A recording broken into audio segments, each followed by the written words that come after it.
একটি এক পাল্লার গেট, যেটা হচ্ছে গিয়ে আপনার একটি স্লাইডিং গেট, আর এটা মাঝখানে একটি পকেট রয়েছে।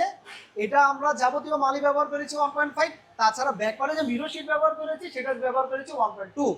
আর এই মালামাল দিয়ে এই গেটটি প্রতি স্কয়ার ফিট খরচ হয়েছে মাত্র 1650 টাকা। তাছাড়া যে আরেকটি গেট দেখা, এটি একটি সৌদি প্রবাসীর গেট, যেটা পাশে হচ্ছে 13 ফিট, উচ্চতা হচ্ছে গিয়ে আপনার 8 ফিট। এটা সম্পূর্ণ মালই ব্যবহার করেছি 1.5।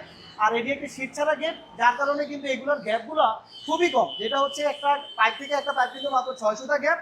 আর এই মালামাল দিয়ে আপনার 1.5 দিয়ে স্টিল টেক কোম্পানির মাল দিয়ে এই গেটটি প্রতি স্কয়ার ফিট খরচ হয়েছে মাত্র আপনার 1560 টাকা।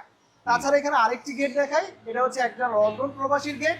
আর এই গেটটা আপনার চারদিকে ফ্রেমগুলো কিন্তু আমরা ব্যবহার করেছি 2 মালই দিয়েছি আপনার 1.5। তাছাড়া পিছনে যে সিটটা ব্যবহার করেছি সেই সিটটা কিন্তু আমরা দিয়েছি 4 সেট মিরর, সেটাও কিন্তু দিয়েছি 1.5। আর এই মালামাল দিয়েও কিন্তু এই গেটটি প্রতি স্কয়ার ফিট খরচ হয়েছে মাত্র 1750 টাকা।